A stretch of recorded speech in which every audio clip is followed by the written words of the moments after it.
Bismillahirrahmanirrahim. Assalamualaikum warahmatullahi wabarakatuh. Bismillah, alhamdulillah, wassalatu wassalamu ala habibillah Sayyidina Muhammad ibn Abdillah wa ala alihi wa sahbihi wa mawalah. Subhanaka la ilma lana illa ma 'allamtana innaka antal alimul hakim. ولا حول ولا قوة إلا بالله العلي العظيم.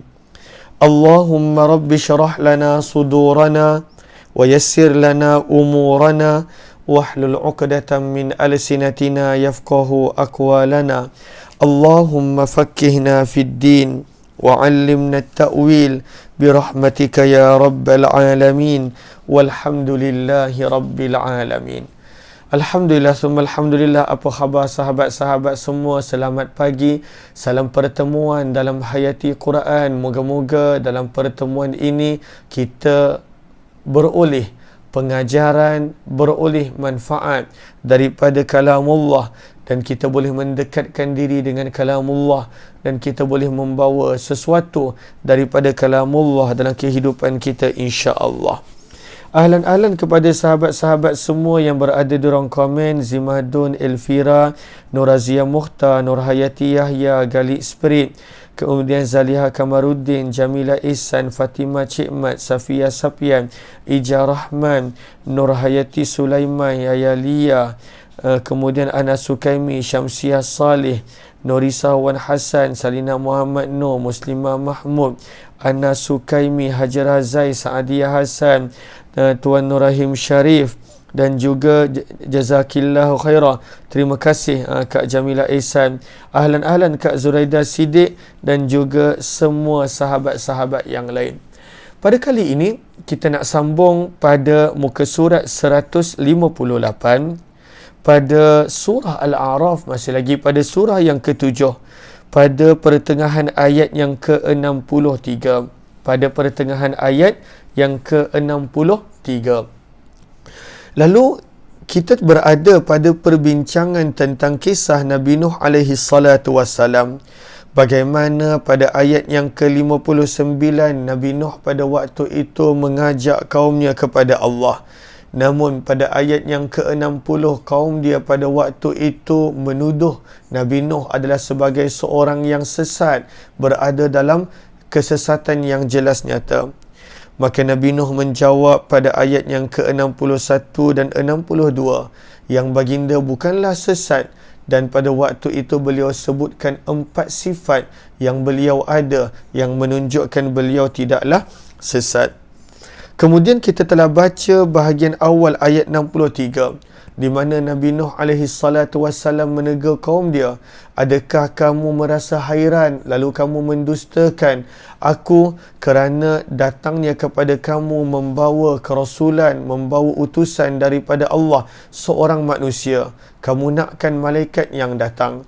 Maka itu yang kita telah terangkan sebelum daripada ini. Namun, sebelum kita teruskan kepada perbincangan, maka kita sama-sama perbetulkan dahulu niat kita. Moga-moga pertemuan kita adalah kerana Allah Subhanahu wa ta'ala.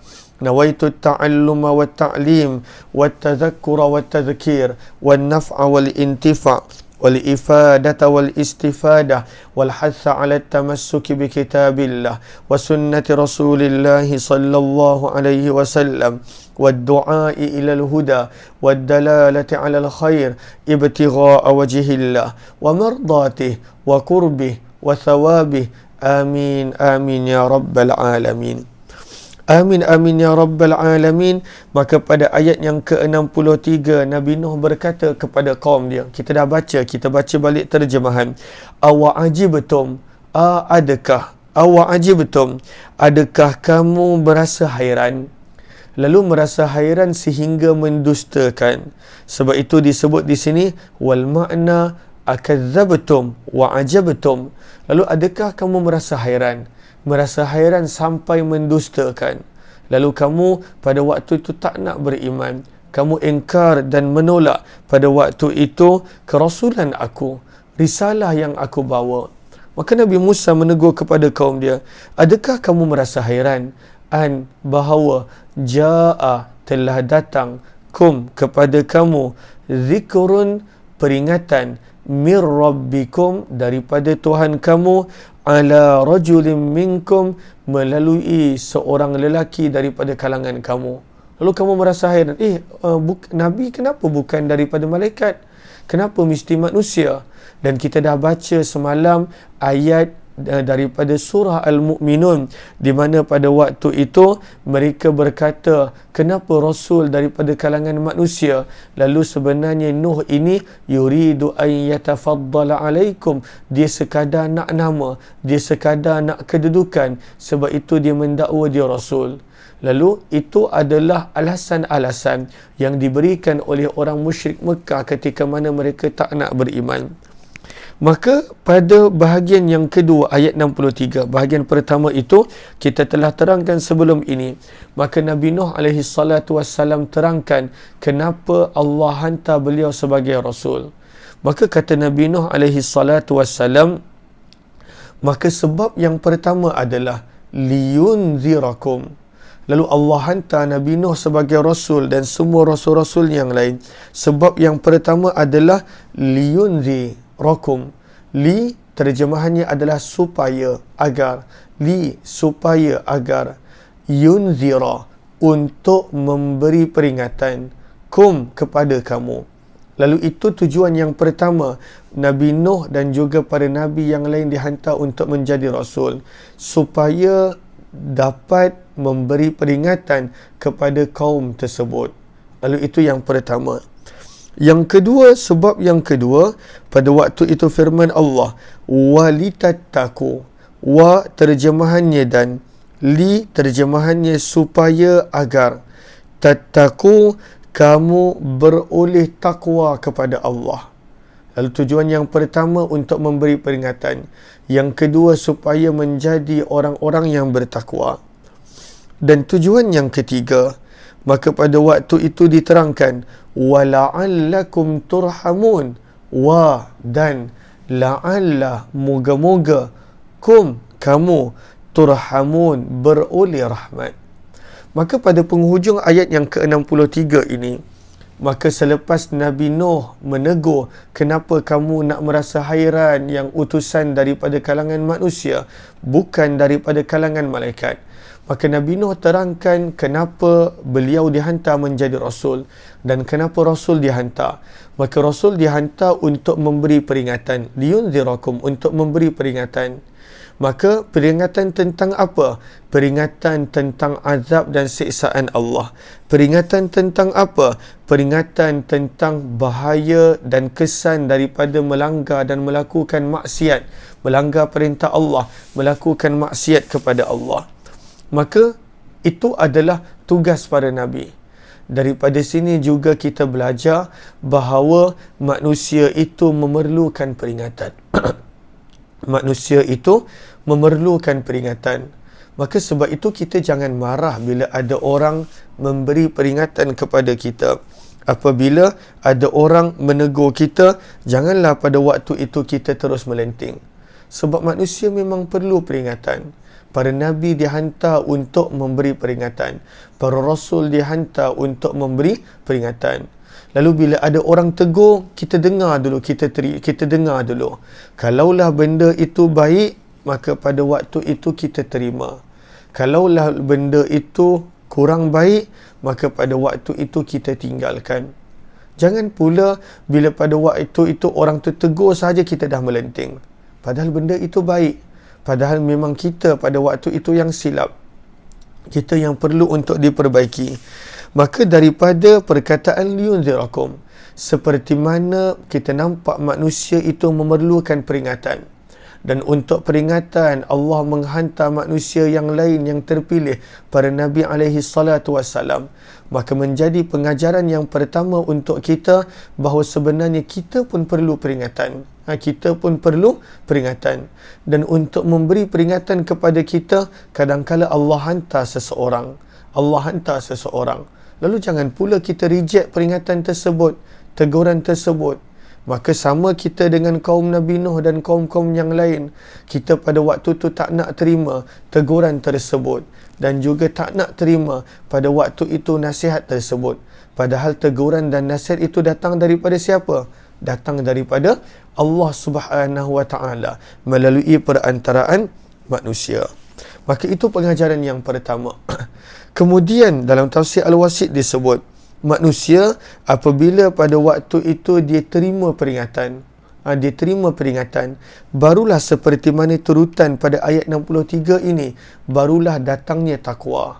Sebab itu dalam tafsir Al-Wasit disebut, apabila manusia itu diterima peringatan, diambil peringatan, maka pada waktu itu barulah beri kesan kepada hatinya, iaitu beroleh takwa. Maka sebab itu disebutkan di sini, wa minal inzar at-taqwa. Apabila manusia itu diterima peringatan, diambil peringatan, maka pada waktu itu barulah beroleh takwa. Maka di sini menjadi pengajaran yang kedua buat kita. Apabila kita terima peringatan, kita terima nasihat dan teguran, walaupun mungkin kita ada ilmu, walaupun mungkin pada waktu itu kita banyak kelas dan belajar, tetapi kadang-kala orang yang datang tegur ini mungkin pada waktu itu nampak biasa-biasa aja, nampak pakaian dia seperti biasa, tetapi itu adalah teguran dan nasihat yang sebenarnya baik, realitinya baik. Bila manusia itu belajar untuk menerima teguran, belajar untuk menerima nasihat, barulah diikut turutan liyunzirakum, supaya memberi peringatan kepada kamu, walitattaqu, daripada situ barulah datangnya takwa. Barulah datangnya takwa. Lalu barulah hati itu pada waktu itu ada meninggalkan kesan, datangnya takwa. Dan orang yang pada waktu itu adanya takwa, orang yang pada waktu itu adanya takwa dalam hati dia, maka datanglah yang ketiga, wala'allakum turhamun, dan moga-moga kamu beroleh rahmat, beroleh kasih sayang daripada Allah. Lalu itu turutan dia, menerima peringatan, meninggalkan kesan pada hati, lalu beroleh takwa. Bila seseorang itu bertakwa, firman Allah, wala'allakum turhamun, maka barulah pada waktu itu dia beroleh rahmat, beroleh kasih sayang daripada Allah Subhanahu wa ta'ala. Allahumma salli ala Sayyidina Muhammad wa ala ali Sayyidina Muhammad. Lalu daripada sini kita nampak Nabi Nuh terangkan tugasnya, terangkan pada waktu itu amanah yang Allah berikan kepadanya untuk memberi peringatan, untuk menjadikan kaum dia orang yang bertakwa, dan pada waktu itu supaya mereka beroleh rahmat dan kasih sayang Allah. Lalu daripada sini kita dapat pengajaran yang ketiga. Kalaulah kita nak kasih sayang Allah, kita kena terapkan nilai-nilai takwa dalam hati kita. Kalaulah kita nak rahmat Allah, kita nak perhatian Allah, kita nak kasih sayang Allah, wala'allakum turhamun, maka apakah cara dia? Kita nilaikan, terapkan nilai-nilai takwa dalam diri kita. Kita pada waktu itu jadikan diri kita orang-orang yang bertakwa. Jadikan hati kita ada takwa, ada hubungan dengan Allah. Barulah layak kita beroleh wala'allakum turhamun. Kalaulah pada waktu itu hubungan kita dengan Allah pun kita tak jaga, maka bagaimana kita nak harapkan yang kita beroleh takwa? Maka sebab itu pada waktu itu kena ada nilai-nilai tersebut. Lalu untuk mendapat rahmat, untuk mendapat kasih sayang, kita kena pada waktu itu adakan dalam diri kita nilai-nilai takwa. Sebab itu dalam hadis Nabi SAW bersebut, barang siapa yang pada waktu itu mendekatkan diri kepadaku sejengkal, Allah akan beri lebih. Barang siapa yang pergi kepada Allah, menuju kepada Allah berjalan, rahmat Allah, kasih sayang Allah akan datang umpama berlari. Allah sentiasa bagi lebih. Cuma pada waktu itu apa yang kita berikan kepada Allah.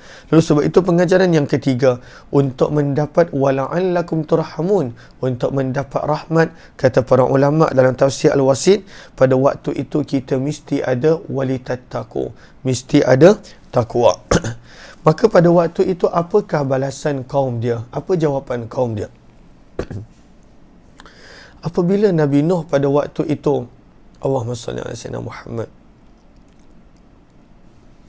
apabila Nabi Nuh pada waktu itu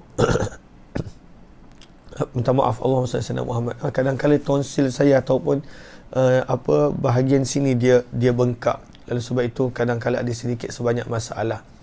Lalu ketika mana Nabi Nuh dah terangkan tugasnya, dah terangkan amanahnya, dah memberi jawapan kepada setiap permasalahan yang dibangkitkan oleh kaum dia, maka Al-Quran menceritakan kepada kita jawapan kaum dia. Apakah yang kaum dia buat kepada Nabi Nuh? Ayat yang ke-64.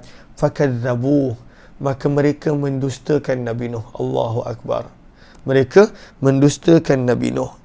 Maka dalam tafsir Al-Wasit disebutkan di sini, walaupun selepas Nabi Nuh pada waktu itu mengajak mereka kepada Allah untuk tempoh yang lama, alfasanatin illa khamsina ama, seperti mana yang ada pada tempat yang lain dalam Al-Quran, kaum dia pada waktu itu Nabi Nuh berdakwah kepada kaum dia selama 950 tahun. 950 tahun. 950 tahun Nabi Nuh mengajak pada Allah. Maka yang beriman pada waktu itu, dalam tafsir Al-Wasit disebutkan, yang beriman pada waktu itu adalah 80 orang. Ini pandangan tafsir Al-Wasit. Pada waktu itu 80 orang. Paling ramai pun riwayat yang saya pernah baca adalah 90 lebih orang. Bayangkan, selepas 950 tahun mengajak ke manusia kepada Allah, yang beriman mengikut riwayat yang paling ramai adalah pada waktu itu 950 orang. Kalau pandangan dalam tafsir Al-Wasit, 40 lelaki, 40 perempuan, 80 orang. Lalu daripada sini kita dapat pengajaran yang keempat. Apakah pengajaran yang keempat? Para Nabi pada waktu itu dakwah mereka mengajak manusia kepada Allah luar biasa. Siang dan malam, siang dan malam, siang dan malam. Namun kita lihat Nabi Nuh setelah 950 tahun. Setelah 950 tahun. Kalaulah kita nak kira. Allahumma salli ala sayyidina Muhammad. Katakanlah sebulan ada 30 hari. Kali dengan 12, 360 hari. Kali dengan 950. Lalu setelah berdakwah selama 342 hari. Belum lagi kita kira jam, sebab para Nabi Nuh berdakwah siang dan malam. Kata Nabi Nuh dalam surah Nuh, inni da'utu qaumi lailan wa nahara. Siang dan malam aku mengajak mereka kepada Allah. Setelah 342 hari, yang beriman pada waktu itu hanyalah 80 orang. Setengah riwayat menyebut hanya 90 lebih orang. Sebenarnya apa pengajaran dia? Sebenarnya pengajarannya pada waktu itu dalam mengajak manusia kepada Allah, maka bukan pada waktu itu result ataupun keputusan yang Allah tengok. Tetapi pada waktu itu sebenarnya adalah usaha yang kita lakukan dalam mengajak manusia kepada Allah. Usaha yang kita lakukan dalam mengajak manusia kepada Allah Subhanahu Wa Taala. Bukan pada waktu itu result. Bukan pada waktu itu orang ni terima ataupun tak. Orang ni dengar ke tidak. Orang ni pada waktu itu dia ambil manfaat ataupun tidak. Bukan result. Lalu kalaulah kita buat sesuatu kerana nak tengok pada waktu itu result, maka nescaya kita takkan terus mengajak manusia kepada Allah. Itu pengajaran yang keempat. Lalu sebab itu kadang-kala bila saya berkongsi ilmu pun, kadang-kala tak ada orang pun saya akan kongsikan. Sebab saya berkongsi ini pada waktu itu sebagai satu fardu kifayah bagi saya untuk menyebarkan ilmu, dan satu sebenarnya saya yang lebih dapat banyak manfaat daripada yang mendengar. Lalu sama juga bila kita mengajak manusia kepada Allah. Kadang-kala kita terlalu cepat pada waktu itu mengalah. Aku dah ajak tapi dia tak nak dengar. Terus lagi ajak, berterusan pada waktu itu mengajak. Pada waktu itu tugas kita adalah mengajak. Dan hidayah dan petunjuk adalah di tangan Allah. Kalaulah Nabi Nuh tengok berapa orang yang terima dakwah dia, nescaya Nabi Nuh pada waktu itu takkan berterusan buat sampai 950 tahun. Maka sebab itu kita nampak daripada sini bagaimana Nabi Nuh istiqamah siang dan malam, siang dan malam, siang dan malam. Pada waktu itu mengajak kaum dia kepada Allah, dan daripada situ baginda Nabi Nuh alaihi salatu wassalam pada waktu itu bersabar di atas ujian. Maka Allah ceritakan kepada kita fakadzabuh. Nabi Nuh didustakan oleh kaum dia. Kaum dia dustakan. Hanya 80 orang dalam pandangan tafsir Al-Wasit, dan dalam sebahagian riwayat ada mengatakan 90 lebih orang yang pada waktu itu terima. Kita berapa lama kita ajak orang kepada Allah dan kita putus asa. Bukan sekadar putus asa, kadang-kala kita label dia sebagai ahli neraka. Ahli neraka ni dah ajak tapi tak nak ikut. Dah bagi peringatan dah tapi pada waktu tu tak nak. Itu bukan kerja kita. Kita bukan Tuhan pada waktu itu nak mengubah hati manusia. Tugas kita adalah berterusan mengajak kepada Allah dengan penuh hikmah. Pada waktu itu dengan penuh kasih sayang. Yang bakinya serah kepada Allah. Tak perlu nak putus asa dalam perjalanan mengajak manusia kepada Allah Subhanahu wa ta'ala. Maka itu satu pengajaran. Maka bila panjang lebar kita baca tentang Nabi Nuh, Allah terangkan ayat 64, fakadzabuh. Mereka dustakan Nabi Nuh. Setelah berapa lama? 950 tahun dalam ayat yang lain firman Allah, alfasanatin, 1000 tahun, illa khamsina ama, kurang 50, iaitu 950 tahun. Moga-moga kita dapat daripada kisah pengorbanan dakwah para nabi ini pada waktu itu hati yang istiqamah mengajak manusia kepada Allah. Sama ada orang dengar ataupun tidak. Sama ada manusia pada waktu itu terima ataupun tidak. Yang penting kita jalankan tugas kita. Saling ingat, memperingati tentang Allah. Saling mengajak manusia kepada Allah dengan penuh hikmah dan juga dengan penuh kasih sayang. Mudah-mudahan adanya manfaat insya-Allah. Terima kasih kepada sahabat-sahabat yang bersama. Kalaulah sahabat-sahabat ada rasa manfaat, mohon jasa baik untuk bantu share, bantu untuk kongsi, bantu untuk sebar luas. Tak rakan-rakan yang lain, moga-moga lebih ramai yang beroleh manfaat. Kita jumpa sebentar sahaja lagi nanti pada jam 9.10 pagi, lagi 15 minit dalam perkongsian sirah berkenaan tentang peperangan Rasulullah sallallahu alaihi wasallam. Terima kasih semua. Wabillahi taufiq wal hidayah. Assalamualaikum warahmatullahi wabarakatuh.